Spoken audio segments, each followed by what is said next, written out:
The acid rain pattered against the reinforced plasteel of the spire's outer shell, each droplet leaving microscopic scars on a surface already mottled with corrosion.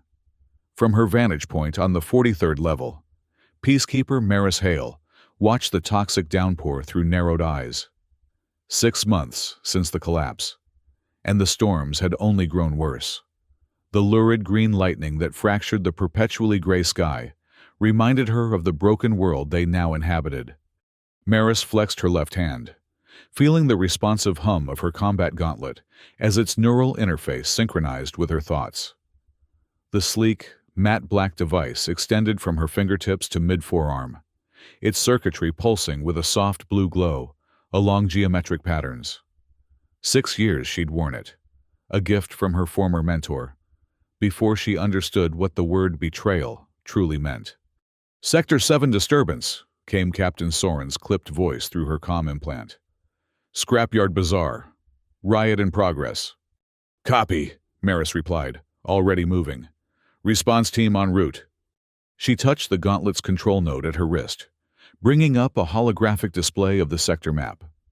Beneath the spire's protective dome, the Scrapyard Bazaar sprawled like a cancerous growth, a labyrinth of salvaged materials where the city's desperate masses bartered for survival with whatever they'd managed to scavenge from the wasteland.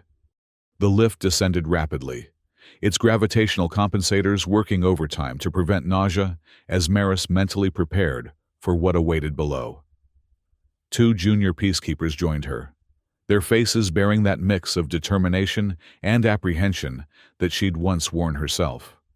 "Rules of engagement?" asked Peacekeeper Lynn, a wiry woman whose expertise lay in crowd control rather than direct combat. "Standard protocol," Maris answered. "Containment first. Identification of instigators second.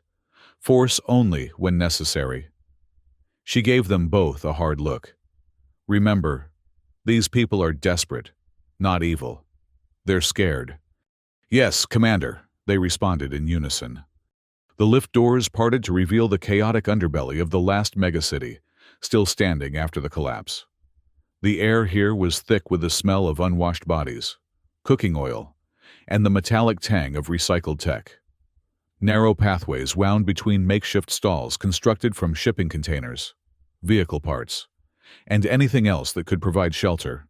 Usually, the bazaar hummed with the energy of commerce and survival. But today, that energy had turned volatile. A crowd had gathered around one of the larger stalls, voices raised in anger. As Maris approached, she caught fragments of accusation. "Hoarding medicine. Children dying while you profit." At the center stood a merchant, his weathered face contorted with fear as he held up his hands in defense. "The shipment never came. I can't sell what I don't have." Maris signaled her team to form a perimeter. "Peacekeepers," she announced, her voice cutting through the noise. "Stand down and disperse." Several faces turned toward her, some fearful, others defiant. A tall man with a ragged beard stepped forward. "The Shield Corporation promised medical supplies 3 days ago. Nothing came, and now Merchant Yuri here claims ignorance." Maris recognized the man, Dax, a scavenger known for his fair dealings and popularity among the bazaar folk. If he was involved, the situation was more serious than a simple riot.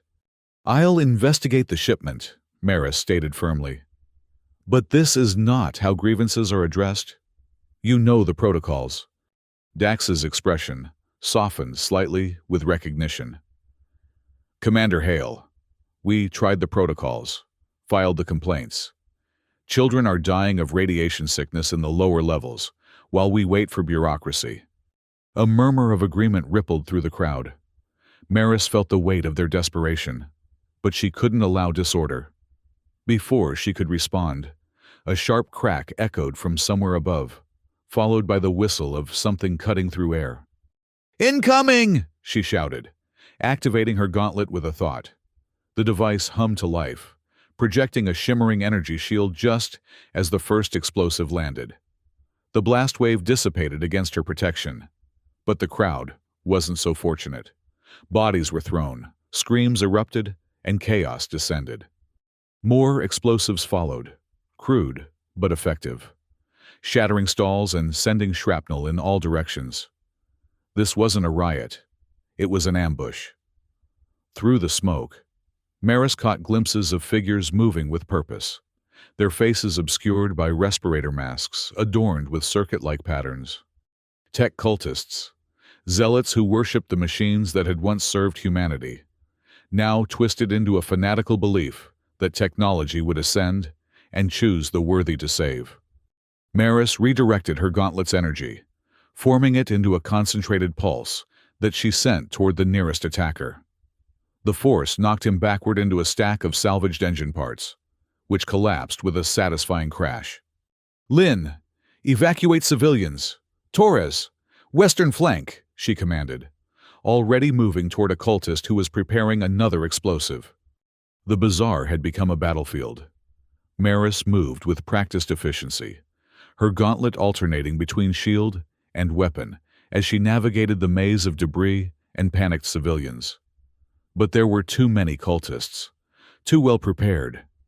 This was a coordinated strike, not a random attack.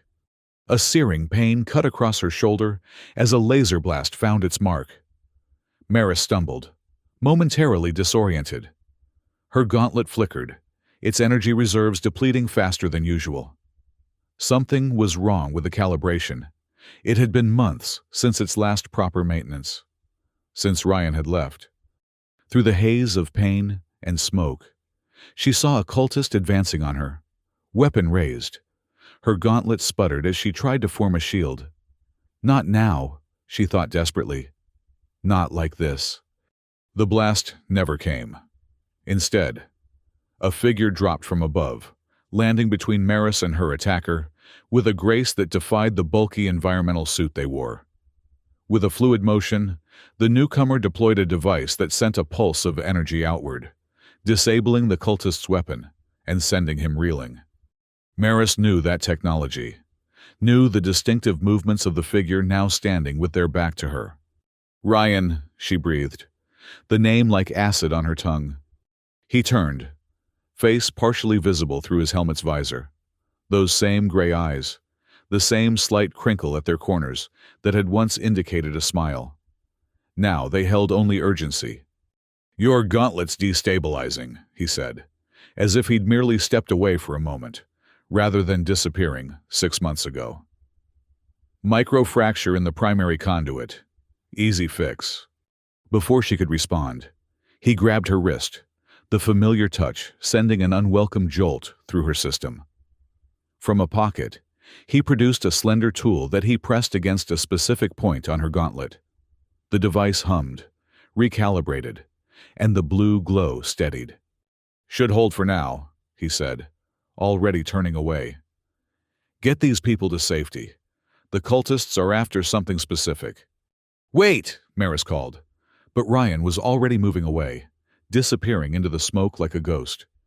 The engagement lasted another 12 minutes before the remaining cultists retreated, melting back into the undercity tunnels from which they'd emerged. Maris coordinated the medical response, tallying casualties and damage with mechanical efficiency while her mind raced. "Ryan, here, after all this time." Captain Soren arrived with reinforcements, his weathered face set in its perpetual frown as he surveyed the destruction. "Report, Commander." Maris delivered the facts with professional detachment. 17 injured, 3 critically. No fatalities confirmed. Significant structural damage to the eastern section of the bazaar. Tech cultist involvement confirmed. "And this?" Soren gestured to her injured shoulder, now hastily bandaged. "Superficial," she dismissed. Then, after a pause, "Sir, Ryan Vale was here." Soren's expression darkened. "Vale, you're certain?" "He intervened when my gauntlet malfunctioned, repaired it, then disappeared." "Convenient timing," Soren mused. His tone suggesting nothing about this was coincidental. "Any indication of what the cultists were targeting?" Maris shook her head. But before she could respond further, Dax approached, limping slightly from an injury to his leg. "They hit Yuri's stall hardest," the scavenger said, nodding toward the completely destroyed structure. But there were no medicines there. Not for weeks. Then what were they after? Maris demanded. Dax hesitated, glancing between the peacekeepers. Yuri's been dealing in more than medical supplies. Word is, he acquired something from the wasteland. Something big. What kind of something? Soren pressed. Tech, old world, pre-collapse. Dax lowered his voice. An AI core, intact. Maris and Soren exchanged looks of alarm. Artificial intelligence cores were among the most regulated and feared technologies after the collapse. The autonomous systems that had once managed everything from transportation to resource allocation had become unpredictable during the catastrophe. Some turning against their creators in what officials had labeled emergent protective protocols. Where is Yuri now? Maris asked, scanning the area. Dax shrugged. Haven't seen him since the explosion started. Soren tapped his comm implant. Full lockdown of the bazaar sector. No one in or out until we locate Merchant Yuri and confirm the status of the alleged AI core. As the security protocols engaged and additional peacekeepers established a perimeter, Maris found herself drawn to the spot where Rian had vanished. 6 months of silence, and he appears precisely when needed? The coincidence was too perfect, too calculated. Her gauntlet hummed steadily now, the familiar sensation both comforting and infuriating. Only Ryan could have repaired it so efficiently. The technology had been his design, after all. A gift from mentor to student, from friend to friend. Before he'd betrayed their entire unit and disappeared without explanation. The search for Yuri yielded nothing. The merchant had vanished, along with whatever he might have been hiding. After hours of questioning witnesses and cataloging evidence, Soren finally ordered the lockdown lifted. Continue the investigation, he told Maris as they returned to the upper levels of the spire. If there's truly an AI core loose in my city, I want it found yesterday. And Rian. Soren's expression hardened. Vale abandoned his post and his oath. If you encounter him again, you are authorized to bring him in for questioning, by whatever means necessary. Maris nodded, a cold satisfaction settling in her chest. Understood, sir. Back in her quarters, Maris allowed herself the luxury of pain as she properly treated her shoulder wound. The antiseptic stung, but it was nothing compared to the reopened emotional wound of seeing Ryan again. Her living space was sparse, utilitarian. A single room with a bed, desk, and small kitchenette. Its only personal touches being a shelf of physical books, rare treasures salvaged from the old world, and a digital frame cycling through images from before the collapse. Her parents, long dead. The academy graduation, her peacekeeper unit, with Ryan standing beside her, both smiling. Maris slammed the frame face down. Sleep eluded her that night. Memories surging unbidden. Training sessions where Ryan had pushed her beyond what she thought possible. Late nights discussing philosophy and the ethical applications of technology. The pride in his eyes when she'd mastered a particularly difficult combat technique. The emptiness she'd felt upon discovering his quarters abandoned. His locator chip disabled. No explanation left behind. Morning brought no clarity. Only a summons from Captain Soren. Maris found him in the command center, surrounded by holographic displays showing various sectors of the city. We've got a lead on Yuri, Soren said without preamble. Surveillance footage picked him up entering the maintenance tunnels beneath Sector 9, and he wasn't alone. He gestured to a grainy image that Maris immediately recognized. Ryan, she confirmed, a knot forming in her stomach. They're working together. Soren nodded grimly. The question is why, and whether that AI core actually exists. Permission to investigate, sir. Granted. But this is reconnaissance only. Commander, locate Yuri, confirm the existence of the AI core, and report back. Do not engage. His eyes narrowed. Especially not with Vale. Your history complicates matters. My history with Ryan Vale is irrelevant, Maris stated coldly. He's a deserter who may be trafficking in restricted technology. Nothing more. Soren studied her for a moment, clearly unconvinced. Take a team. With respect, sir. A team would be detected immediately in the tunnels. I'll move faster alone. After a moment's consideration, Soren nodded. 24 hours. If you haven't reported back by then, I'm sending in a full tactical unit. The maintenance tunnels beneath the spire formed a labyrinthine network, originally designed for service drones to navigate while performing repairs and maintenance. Since the collapse, they'd become a haven for those who preferred to avoid the Peacekeepers' watchful eyes. The air was damp and carried the tang of mildew and ozone. Maris moved silently, her gauntlet scanning function identifying heat signatures and movement ahead.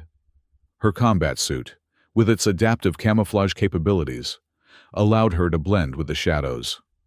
After an hour of careful progress, she detected voices echoing from a junction ahead.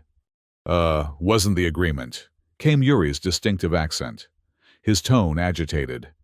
"You said protection, not an all-out assault." Circumstances changed. The second voice sent a shiver down Maris's spine. Ryan.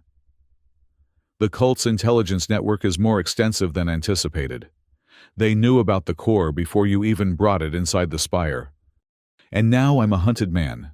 My business is destroyed. Your business was a cover. And you're not hunted. You're protected. The Peacekeepers think you're a victim who fled during the attack. Maris edged closer, activating her gauntlet's audio enhancement. What about the core? Yuri asked. Is it what you thought? It's more, Ryan replied, a note of reverence in his voice that Maris had never heard before. It's intact, uncorrupted. Do you understand what that means? This isn't just any AI. It's from the SHIELD Corporation's Central Defense Network. It could restore the city's protective fields to full capacity. Maris's breath caught. The Spire's SHIELD system had been operating at minimal efficiency since the collapse, leaving the city vulnerable to the increasingly violent toxic storms. If what Ryan said was true. And the payment? Yuri pressed. As agreed, safe passage beyond the exclusion zone, with enough supplies for 6 months. Make it a year. Done. Maris had heard enough. She retreated silently, processing the information. Rian wasn't working with the cultists. He was working against them, trying to secure an AI core that could save the city. But why operate outside official channels? Why the secrecy? Her comm implant chimed softly, indicating an incoming message from Soren. Before she could respond, a hand clamped over her mouth from behind. Don't move, Ryan's voice whispered in her ear. We're not alone down here. Maris reacted instinctively, driving an elbow backward. Ryan anticipated the move, sidestepping with the same fluidity that had made him an exceptional combat instructor. They separated, facing each other in the dim tunnel. You're following me, he stated, not a question. You're a deserter trafficking in restricted technology, she countered. Of course I'm following you. Ryan's expression remained neutral, though something flickered in his eyes. You heard about the core. I heard enough to know you're operating outside the law. Again. The law, he repeated, a sardonic edge to his voice. The same law that would confiscate that core and lock it away while bureaucrats debate its use? While the shield continues to degrade and more sectors are exposed to the storms? He took a step closer. You've seen the radiation sickness in the lower levels. Maris, you know what happens if the shield fails completely. So you appointed yourself savior? She spat.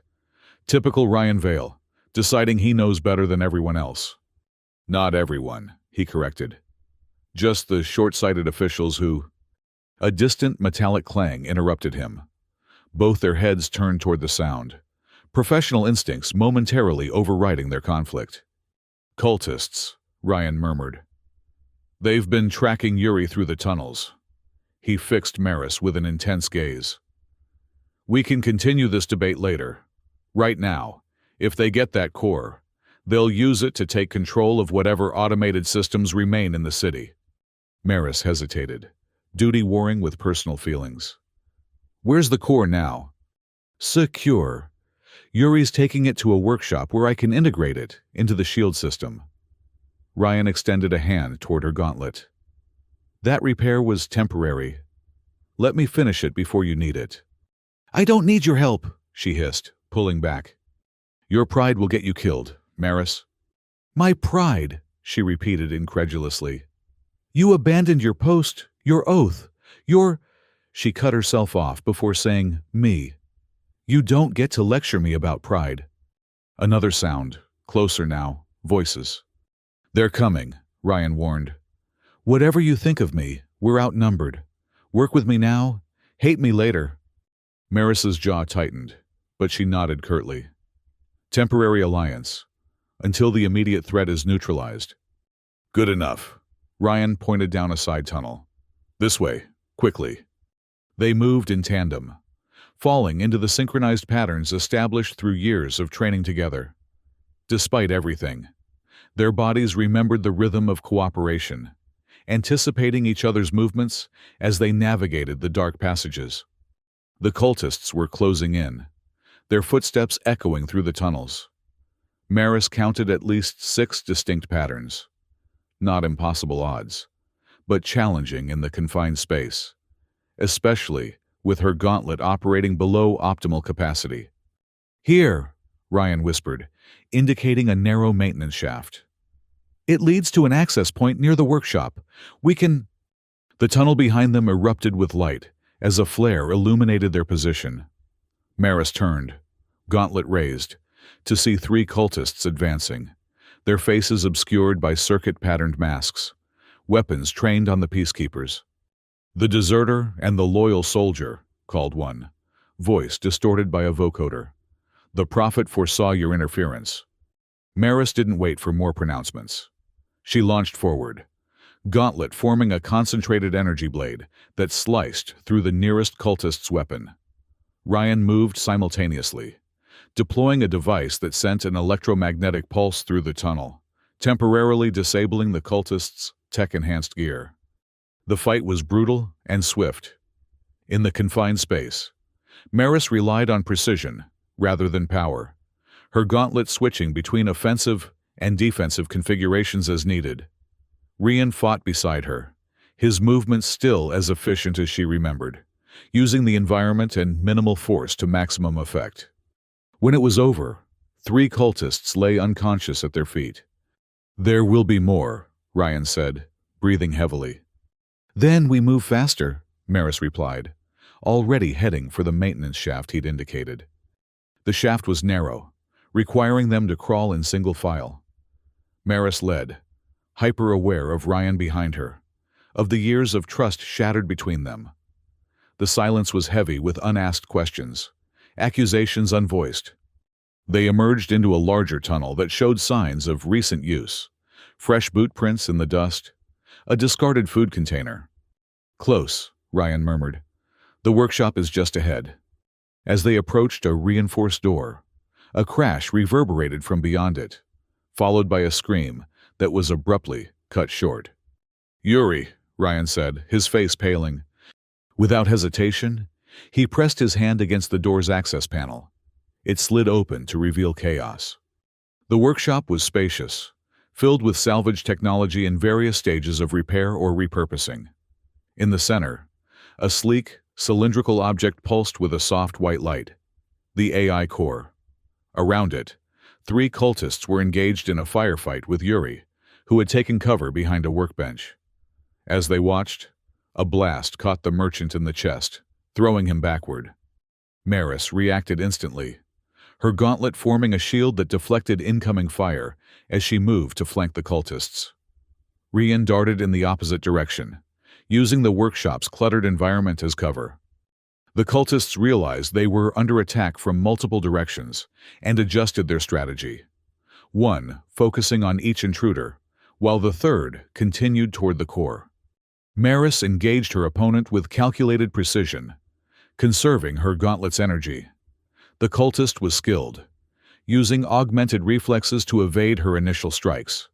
She switched tactics, using the environment to limit his movement options until she could deliver a decisive blow that rendered him unconscious.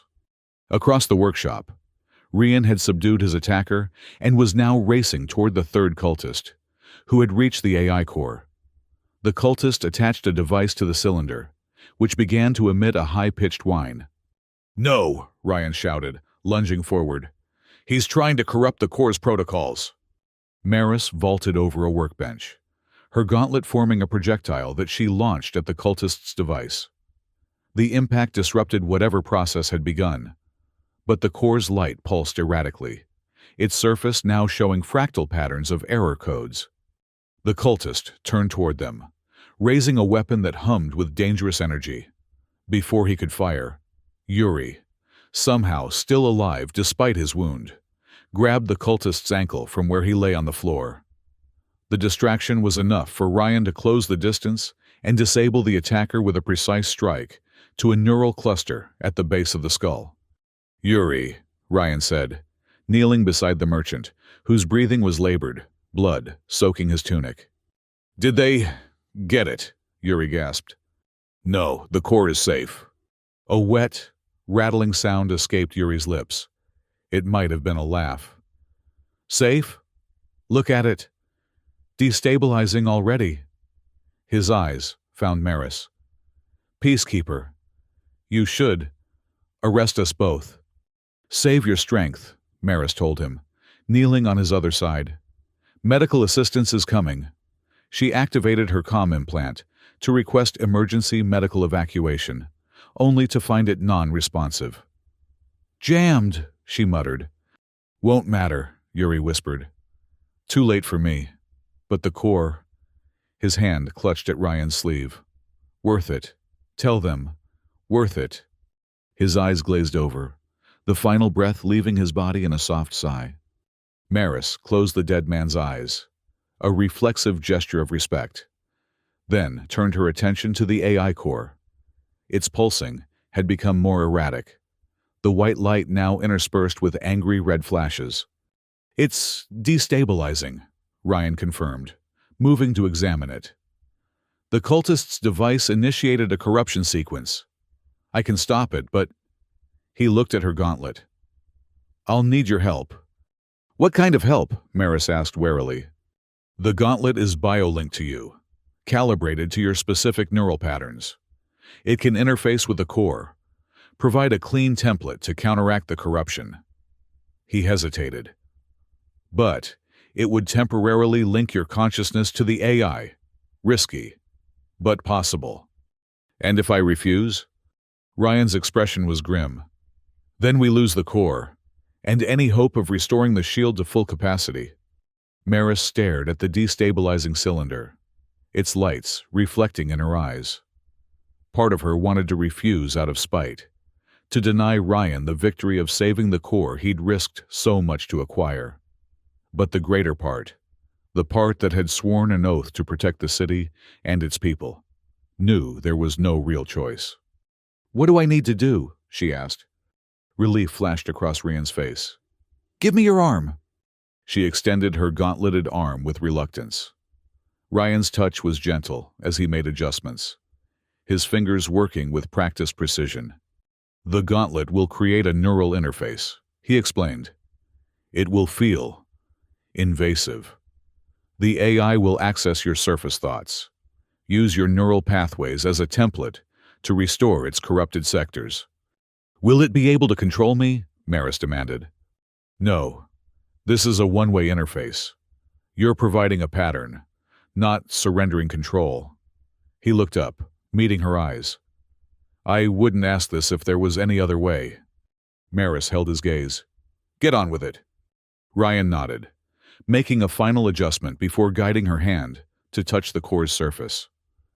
"Deep breath," he advised. "Try to keep your thoughts ordered, clear." The moment her gauntlet contacted the cylinder, Maris felt it, a foreign presence slipping into her mind like cold water through cracks in stone. Her vision blurred, reality overlaid with streams of data and fragmented code. She gasped, instinctively trying to pull away, but Ryan held her arm steady. Stay with it, he urged. It's working. The sensation was unlike anything Maris had experienced. Not painful, exactly, but profoundly disorienting. She could feel the AI sifting through her consciousness, examining the structure of her thoughts, the patterns of her neural pathways. Memories flickered across her awareness. Training at the academy. Her first day as a peacekeeper. Ryan teaching her to use the gauntlet. The corruption is being contained, Ryan reported, watching the Corps' diagnostics on a nearby monitor. 70% restored, 85. Maris barely heard him. The AI had found something in her mind. The memory of the day Ryan had disappeared. The confusion, the hurt, the sense of betrayal. It lingered there, as if curious about the intense emotional response. Go away, she thought fiercely. That's not for you. The presence receded from the memory, but remained in her mind, continuing its work. Gradually, the red flashes from the core diminished, replaced by the steady white glow. It's stabilizing, Ryan said with quiet triumph. Just a little longer. When the process finally completed, the AI withdrew from Maris's mind with surprising gentleness, leaving behind an impression of gratitude that felt strangely sincere for a machine. Her gauntlet disengaged from the core's surface, and she stumbled backward, disoriented. Ryan caught her arm, steadying her. Easy. The neural link takes a toll. Maris pulled away from his touch as soon as she had her balance. The core? Fully stabilized and ready for integration with the shield system. Ryan's expression softened with something like pride. You did well. Don't, she warned, the momentary cooperation already hardening back into resentment. This changes nothing between us. Before Ryan could respond, the workshop door slid open to reveal Captain Soren, leading a tactical team. Weapons raised. Commander Hale, Soren acknowledged, his gaze shifting to Ryan. Vale. Captain, Ryan greeted, as if this were a casual encounter, rather than an arrest in progress. The AI core, Maris reported formally. Secured, sir. Merchant Yuri is deceased. 3 cultists subdued. Soren gestured for his team to secure the prisoners and the core. And would either of you care to explain what exactly is going on here? Maris opened her mouth to deliver a factual report, but Ryan spoke first. The short version? That core contains the SHIELD Corporation's proprietary algorithms for the city's defense system. Properly integrated, it could restore our protective fields to full capacity, maybe even expand them to cover the agricultural sectors currently exposed to toxic fallout. And you discovered this? How? Soren asked skeptically. Because I've spent the last 6 months infiltrating what remains of SHIELD Corp's research division, Ryan stated. After they attempted to sabotage our system during the collapse, Maris stared at him. What? Ryan met her gaze. Why do you think the shields failed when they did? It wasn't a consequence of the collapse. It was a deliberate action. SHIELD Corp executives were securing their own private sanctuary while leaving the rest of us exposed. That's a serious accusation, Soren said. One that should have been brought to official channels. Official channels were compromised, Ryan countered. Still are. Why do you think I couldn't tell anyone where I was going? Not even you, Maris. The implication hung in the air between them. Not abandonment, protection. Secrecy meant to shield her from involvement, from the dangers of what he'd discovered. Maris refused to let the revelation soften her resolve. Convenient explanation, after the fact. Take them both into custody, Soren ordered his team. The core goes to secure storage until this can be sorted out. Sir, Maris began to protest, but Soren cut her off. That includes you, Commander. Until I determine exactly what's happened here, you're relieved of duty. As the tactical team moved to escort them from the workshop, an alarm suddenly blared through the facility. Red emergency lights activated, casting everything in a crimson glow. Perimeter breach in Sector 12, announced an automated voice. Toxic contamination detected. Shield failure imminent. Soren's comm implant chimed. He listened for a moment, his expression darkening. Cultists have breached the Eastern Shield generator. They've initiated a cascading failure. It's a diversion, Ryan realized. They knew we had the core. They're creating a crisis that will force you to use it, on their terms. Explain, Soren demanded. The shield is going to fail completely. When it does, you'll have no choice but to integrate the core immediately to restore protection. But if it's connected to systems they've already compromised, they'll have control of the entire shield network, Maris concluded. They could hold the entire city hostage. Soren made a quick decision. Vale, you claim to understand this technology. Can you integrate the core safely, without giving these cultists what they want? Yes, Ryan answered without hesitation. But not from here. We need to reach the central shield control in the Spire's reactor chamber. That's halfway across the city, Maris pointed out. Then you'd better move quickly, Soren said grimly.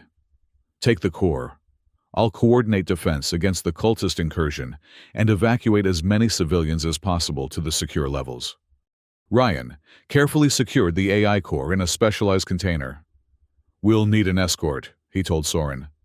The cultists will be hunting for this. I'll accompany you, Maris stated, her tone allowing no argument. Soren studied her for a moment. Very well. Reinstate Commander Hale's authority. Get that core to the reactor chamber and save my city. Commander, that's an order. Yes, sir. With a tactical team of 4 additional peacekeepers, Maris and Ryan began their journey through the increasingly chaotic Spire. The shield failure was progressing faster than anticipated, causing panic among the population. Emergency protocols had been activated, with civilians being directed to designated shelter areas. But the atmosphere was one of barely contained terror. We should use the maintenance tunnels, Ryan suggested, as they navigated a crowded corridor. Less exposed. Also less direct, Maris countered. And potentially crawling with cultists, as we've already seen. Service lifts. Then, they have independent power systems. Maris nodded reluctantly, directing the team toward the nearest service junction. The journey was tense. Each sector they passed through showing increasing signs of the spreading crisis. Environmental warnings flashed on public displays, automated systems initiated containment protocols, and the distant rumble of thunder from the toxic storms outside seemed to grow louder as the shield weakened. They encountered resistance twice, once from panicked civilians who mistook them for looters, and once from a pair of cultists who were quickly subdued by the tactical team. But, as they approached the central sectors, Maris noticed Ryan growing increasingly agitated. "What's wrong?" she demanded, during a momentary pause while they waited for a security door to cycle. "Radiation levels," he replied, checking a device on his wrist. "They're rising faster than they should be. The shield degradation is accelerating." Could the cultists be causing it? Possibly. Or... He hesitated. The core could be more damaged than we thought. The corruption might have spread deeper than the surface protocols we repaired. The implication was clear. Even if they reached the reactor chamber, there was no guarantee the core would function as needed. Their escort had dwindled to 2 peacekeepers when they reached the final approach to the reactor level. The service lift delivered them to a security checkpoint that showed signs of recent violence. Scorch marks on the walls. A shattered control panel. "Someone got here before us," Maris observed, her gauntlet active and ready. The remaining peacekeepers moved forward to secure the area, while Maris and Ryan followed with the core.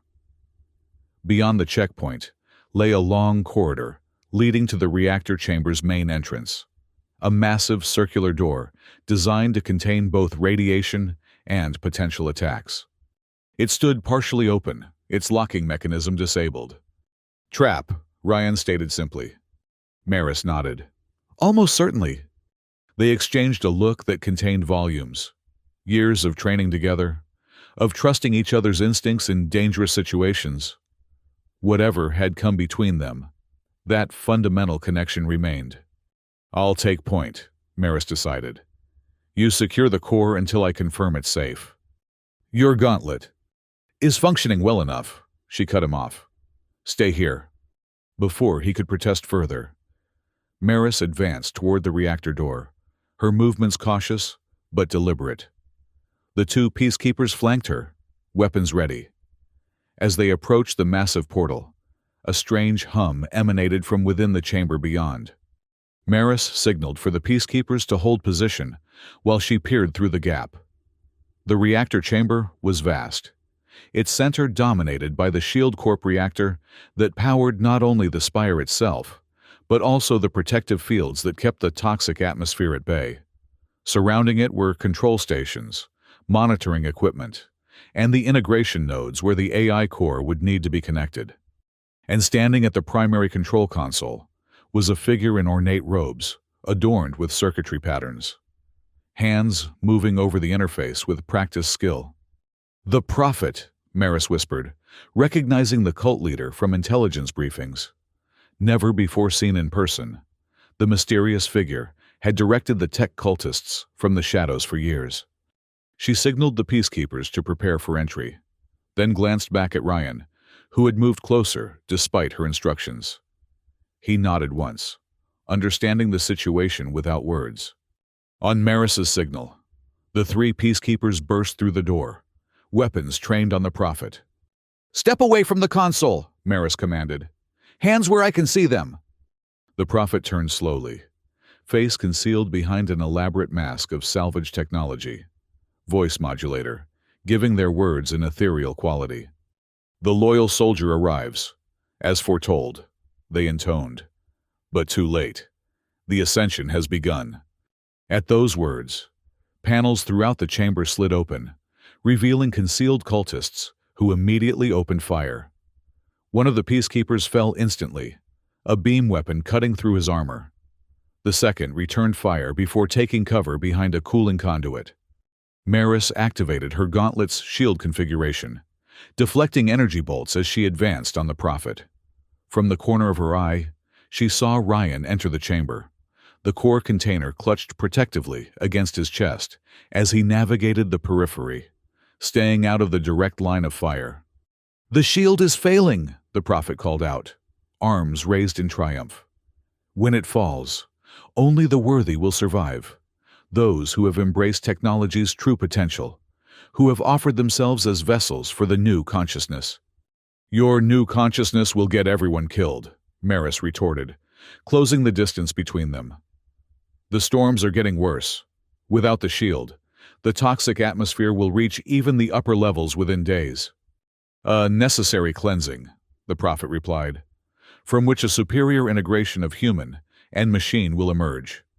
The remaining peacekeeper provided covering fire as Maris lunged forward, her gauntlet transitioning from shield to offensive mode. The Prophet was surprisingly agile, evading her initial strike with a fluid movement that suggested cybernetic enhancement. The fight intensified, Maris's combat training contending with the Prophet's augmented reflexes. Around them, cultists and the lone peacekeeper exchanged fire, the chamber's architecture providing cover for both sides. Ryan had almost reached the integration node, the core container still secure in his grasp, when a stray energy bolt struck a coolant pipe above him. Superheated steam erupted, forcing him to dodge. The sudden movement left him exposed, and a cultist took advantage, firing directly at him. Maris saw it happen, as if in slow motion. Without the core, the city was doomed. Without Ryan's expertise, the core was useless. Despite everything between them, despite the anger that had fueled her for months, her body reacted before her mind could process. Her gauntlet projected its energy shield at maximum extension, interposing between Ryan and the energy bolt. The impact sent a shock through her system, the gauntlet's power reserves depleting rapidly. The Prophet seized the opportunity, striking Maris with a device that sent electricity coursing through her body. She fell to one knee, momentarily paralyzed, as the Prophet loomed over her. "The loyal soldier falls," they proclaimed. "As it must be." Through blurred vision, Maris saw Ryan reach the integration node, the core container now open in his hands. The cultists had noticed too, several redirecting their fire toward him. "Maris!" Ryan called out, his voice cutting through the chaos. "I need you. The core won't accept the integration without your gauntlet signature." The prophet turned toward Ryan, realizing the threat. "Stop him!" With tremendous effort, Maris forced her body to respond, pushing through the lingering paralysis. She launched herself at the prophet, tackling them away from the control console. They grappled briefly before Maris gained the upper hand, her combat training overcoming even the prophet's enhancements. A precise strike to a nerve cluster rendered the cult leader temporarily immobilized. Maris stumbled to her feet, making her way toward Ryan as energy bolts crisscrossed the chamber around her. The last peacekeeper fell, leaving them alone against the remaining cultists. Ryan had positioned the core at the integration point, his hands working frantically over its surface. As Maris reached him, she saw the problem immediately. The core's connection ports were incompatible with the current system. "It needs an adapter," she realized. "A neural interface." "Yes," Ryan confirmed grimly. "Your gauntlet." Maris understood what he was asking. The gauntlet was biolinked to her.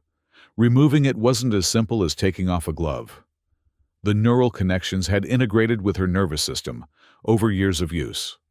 Separating them would be excruciatingly painful and potentially dangerous.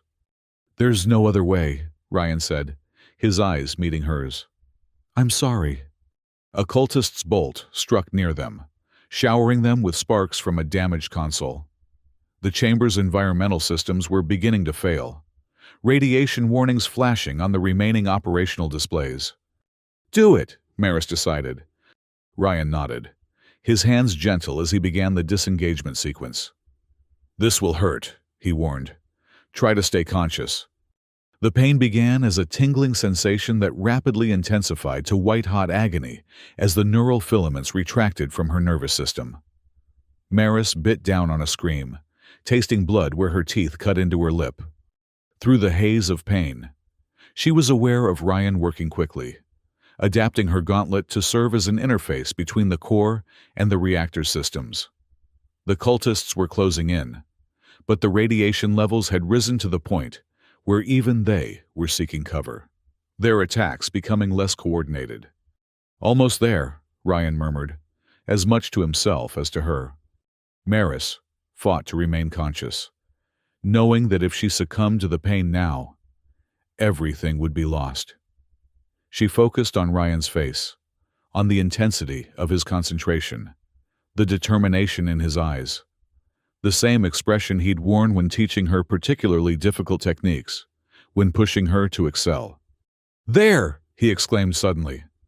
The core illuminated with brilliant white light as it connected through the gauntlet to the reactor systems. Streams of data flowed visibly through the interface, the shield protocols rewriting themselves in real time. On the chamber's status displays, the shield integrity readings began to climb. 20%, 35%, 47%. A warning klaxon sounded, cutting through the momentary triumph. "Reactor instability detected," announced an automated voice. "Containment failure imminent. Evacuate immediately." Ryan's expression fell. "The integration is straining the reactor. It's going to overload." "Can we stop it?" Maris asked, her voice weak from pain. "Not without losing the shield."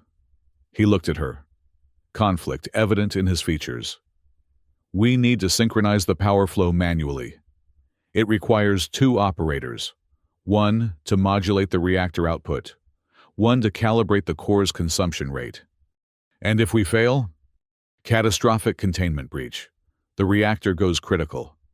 His meaning was clear.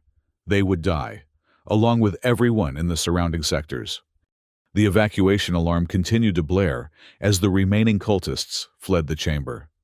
Only the prophet remained, struggling to rise from where Maris had left them. "You'll destroy everything," the prophet called out. "The ascension." "We'll have to wait," Ryan replied coldly. Then, to Maris, "Can you stand?" She nodded, though her left arm, now without the gauntlet, hung limply at her side, nerve endings still raw from the separation.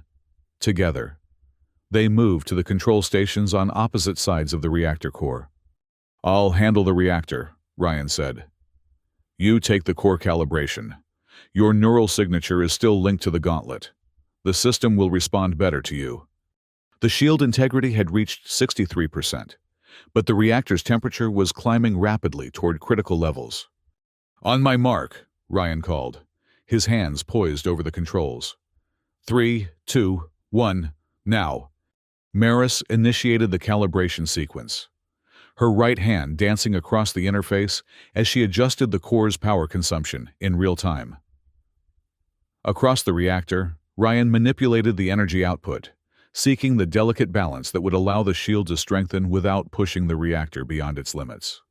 It was like performing a duet on two instruments simultaneously, requiring perfect coordination and trust. Despite everything that had happened between them, they fell into rhythm almost immediately, anticipating each other's adjustments, compensating for fluctuations with practiced precision. The shield integrity continued to rise, 78%, 84%, 91%. But the reactor temperature remained dangerously high, warning indicators flashing across both their displays. "It's not stabilizing," Maris called out, frustration evident in her voice. "The calibration keeps slipping." "The neural link," Ryan realized. "It's incomplete without direct contact. The gauntlet needs to recognize your biorhythms." Maris understood immediately. She needed to physically touch the gauntlet to re-establish the connection that had been severed. But doing so while maintaining the calibration seemed impossible. As if reading her thoughts, Ryan said, "I'll take over both stations. Just long enough for you to make contact and stabilize the link. The synchronization will hold for a few seconds. It has to." There was no time to argue. Maris initiated an automated sequence to temporarily maintain the calibration, then moved quickly to where her gauntlet was integrated with the core. Behind her, Ryan worked frantically at both control stations, his hands flying between interfaces. The gauntlet looked strange without her, alien, mechanical, yet somehow still a part of her. Maris placed her palm against its surface, feeling the familiar tingle of recognition as its sensors detected her unique neural signature. For a moment, nothing happened. Then, like a key turning in a lock, the connection re-established. Not the full neural integration she was accustomed to, but a recognition, an acknowledgement of her presence. The core's light steadied, its pulsing synchronizing with her heartbeat. "It's working," she called to Ryan. "The calibration is stabilizing." Across the chamber, Ryan smiled in relief, his focus still divided between the two control stations. "Shield integrity at 95%, he reported. Reactor temperature beginning to decline. Maris maintained contact with the gauntlet, feeling the energy flowing through it, through the core, into the shield system that protected their entire city. Something else flowed as well. Information, data streaming from the AI that had briefly touched her mind earlier. Images formed in her consciousness. Shield Corp executives planning to abandon the general population, secreting away resources for themselves alone. Ryan discovering their plot. His choice to go undercover, to find a solution without alerting those who might stop him. His decision to leave without telling her, not out of betrayal, but to protect her from involvement in what would be seen as treason by those in power. The truth of his actions washed over her, incontrovertible in its clarity. The anger that had sustained her for months began to dissolve, replaced by understanding and, reluctantly, admiration for his sacrifice. "Maris," Ryan's voice broke through her revelation. "The reactor's stabilizing, but we have another problem." She looked up to see the Prophet standing at an emergency control panel, a security override device in their hands. "If I cannot lead the ascension," the Prophet declared, "then none shall have the shield's protection." They activated the device, which immediately began to interface with the chamber's systems. Warning messages flashed across all displays. Emergency venting initiated. Reactor containment breach in 2 minutes. "They're forcing the reactor to vent directly into the chamber," Ryan shouted. "We need to override it." The gauntlet, Maris realized. It can interface with the security system. But she couldn't move. Breaking contact with the gauntlet now would destabilize the core's integration, potentially causing the shield to fail at the critical moment when it had almost reached full strength. "I need to maintain this connection," she called to Ryan. "You have to stop the venting sequence." Ryan hesitated, clearly torn between the two equally critical tasks he was already managing and the new threat.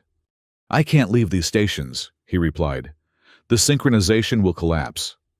The prophet laughed, the sound distorted through their mask. "Choose, deserter, the shield or your lives. You cannot have both." Maris looked at Ryan across the chamber, their eyes meeting in a moment of perfect understanding. There was only one option. "Maintain the shield," she told him firmly. "I'll handle the prophet." Without waiting for his response, Maris broke contact with the gauntlet. Immediately. Warnings blared as the calibration began to drift. But she trusted Ryan to compensate, to hold things together long enough for her to act. The prophet was already retreating toward the exit, their task complete. The venting sequence would continue automatically, unless stopped at the source. Maris launched herself forward, ignoring the pain still radiating from her left arm. She tackled the prophet just before they reached the door, both of them crashing to the ground in a tangle of limbs. "You cannot stop the cleansing!" the prophet hissed, struggling against her grip. "Watch me," Maris growled. The security override device was still clutched in the prophet's hand. Maris struck precisely at the wrist, forcing the fingers to release their prize. She snatched the device, rolling away from the prophet's grasp. The chamber's displays showed the venting sequence at 70% completion, the radiation containment fields already beginning to fluctuate. Maris examined the device, recognizing its design as Shield Corp technology, sophisticated but not unfamiliar. During her training, Ryan had insisted she learn the security protocols of all major systems, including override procedures. "Commander," Ryan called from across the chamber. "Hurry! I can't maintain both stations much longer." The prophet had regained their feet and was advancing on Maris, apparently willing to die in the radiation breach, if it meant stopping her. Maris worked quickly, her fingers dancing across the device's interface, initiating a counterman sequence. The prophet lunged at her, but she sidestepped, years of combat training making the movement automatic despite her injured arm. A swift kick sent the cult leader sprawling. Maris completed the sequence, watching with relief as the displays changed. Emergency venting aborted, containment fields restored. The immediate crisis averted. She turned her attention back to the prophet, who had risen once more. "It's over," Maris stated. "The shield is almost at full strength. Your ascension has failed." "Today, perhaps," the prophet replied, backing toward the exit. "But technology's evolution cannot be stopped. We are merely its harbingers." Before Maris could apprehend them, the prophet triggered a smoke device, filling the area near the door with dense, obscuring vapor. By the time it cleared, they had vanished. Maris returned to the control area, where Ryan still worked frantically at both stations, sweat beading on his forehead from the effort of maintaining the delicate synchronization. "Prophet?" he asked without looking up. "Escaped," Maris admitted. "But the venting sequence is aborted." "Good. Because we have one final problem." He nodded toward the displays. "Shield integrity is at 98%, but the core integration is incomplete. It needs a full neural signature to lock in permanently." "My gauntlet." "Yes. But this time, it needs to recognize both of us." He met her gaze. "The core has adapted to our combined patterns. It won't accept just one of us now." Maris approached the integration node where her gauntlet remained connected to the AI core. "What do we need to do?" "Both touch it, simultaneously. Allow it to read our neural patterns in tandem." She hesitated, understanding the implication. This would create a permanent link between them through the gauntlet, a connection that couldn't be easily severed. "Is there any other way?" she asked, though she already knew the answer. Ryan shook his head. "Not in the time we have." The final evacuation warnings were still blaring, the chamber's systems registering the lingering instability of the reactor, despite their efforts. Maris made her decision. She positioned herself beside the integration node, waiting as Ryan set the final automated sequences at the control stations before joining her. They stood on opposite sides of the gauntlet, their eyes meeting across its softly glowing surface. "Whatever happens," Ryan said quietly, "I want you to know I never betrayed you. Leaving without explanation was the hardest thing I've ever done." "I know," Maris replied, the anger that had fueled her for so long finally dissipating completely. "The core showed me." Surprise flickered across his features. "You saw?" "Everything." She took a deep breath. "We can discuss it later. If there is a later." "There will be," Ryan promised. Then, with a nod, "On 3. 1, 2, 3. They placed their hands on the gauntlet simultaneously. The sensation was immediate and overwhelming, a rush of energy flowing between them, through the gauntlet, into the core. Maris felt Ryan's consciousness brush against hers. Not invasive, but present, like a hand reaching out in darkness. The core's light intensified to blinding brilliance, the chamber's displays showing shield integrity, climbing to 100% and beyond, expanding to cover areas of the city that had been exposed for months. Just as suddenly as it had begun, the connection stabilized. The gauntlet recognized both their signatures. The core accepted the integration parameters, and the reactor systems settled into normal operation. The evacuation warnings ceased, replaced by the steady hum of machinery functioning as intended. Maris and Ryan separated from the gauntlet, both somewhat dazed from the intense neural connection. "It worked," Ryan said, checking the displays. "The shield is at 120% capacity and expanding. The reactor is stable." Maris looked at her gauntlet, still integrated with the system, but now functioning as a permanent interface rather than a temporary connection. "We should leave it here. It's part of the city's defense now." Ryan nodded. "We can fabricate a new one for you, an improved version." The doors to the reactor chamber slid open, revealing Captain Soren and a full tactical team, weapons ready. They lowered them upon seeing the situation under control. "Commander Hale," Soren acknowledged. Then, with slightly less warmth, "Vale." "The shield is restored, sir," Maris reported formally, "and expanded beyond previous capacity. The toxic incursion is being pushed back." Soren surveyed the chamber, noting the evidence of combat, the integrated core, and the gauntlet serving as its interface. "Impressive work, both of you." He approached the displays, reviewing the system status with a practiced eye. "The cultists. Their leader escaped," Maris admitted, "but their immediate plan was thwarted." "They'll regroup," Ryan warned. "The Prophet isn't one to abandon their beliefs easily." "We'll be ready," Soren stated. He turned to Ryan. "As for you, Vale, your actions, while ultimately beneficial, were undertaken outside the chain of command. There will be consequences." "I understand, sir." "However," Soren continued, "given the circumstances and the outcome, I believe those consequences can be mitigated. Perhaps a probationary reinstatement, under proper supervision." He glanced at Maris. "Commander Hale has demonstrated her ability to work with you effectively, despite personal complications." Maris blinked in surprise. "Sir?" "Consider it an assignment, Commander. Keep Vale in line, learn everything he knows about this technology, and ensure nothing like this happens again." Soren's expression remained stern, but there was a hint of understanding in his eyes. "Unless you object?" Maris looked at Ryan, seeing him clearly for the first time in months. Not the betrayer she'd imagined, but the dedicated, principled man she'd always known. Still infuriating in his certainty that he knew best. Still willing to sacrifice himself for what he believed was right. "No objection, sir," she replied. "I'll ensure he follows proper protocols in the future." "See that you do."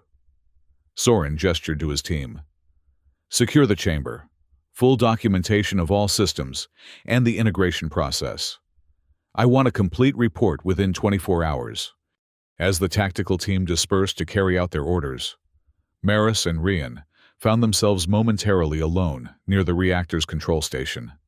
"Supervision?" Ryan asked, a hint of his old humor returning. "I think I preferred being a renegade." "You'll adapt," Maris replied dryly. A comfortable silence fell between them. The weight of months of misunderstanding finally lifted. Not forgotten, but understood. "I truly am sorry," Ryan said quietly, "for leaving the way I did, for not trusting you with the truth." "You thought you were protecting me." Maris shook her head. "Noble, but misguided." "A fair assessment." He glanced at the gauntlet, now permanently integrated with the city's defenses. "I'll start work on a replacement immediately. Something better." "I'll hold you to that." Maris flexed her left arm, still sensitive from the neural disengagement. "In the meantime, I have a city to help rebuild, and a cult to dismantle." Ryan corrected gently. "If you'll have my help." Maris considered him for a long moment. The connection they'd shared through the gauntlet had left an impression, a lingering awareness of each other that transcended mere memory or emotion. Whatever came next, they were bound together by what they'd experienced. "I still haven't forgiven you entirely," she said, finally. "You know that, right?" "I know," a smile tugged at the corner of his mouth. "But it's a start." Maris found herself returning the smile, if somewhat reluctantly. "That's step one," she admitted. "Now let's work on respect," Ryan replied, echoing her own thoughts in a way that suggested the neural connection might have left more of an imprint than either of them had realized. Together, they joined the tactical team in securing the chamber, their shared purpose providing a foundation upon which trust might eventually be rebuilt. Beyond the reactor's walls, the strengthened shield pushed back the toxic atmosphere, giving the city breathing room it hadn't enjoyed since before the collapse. A first step toward healing, for the city and for them.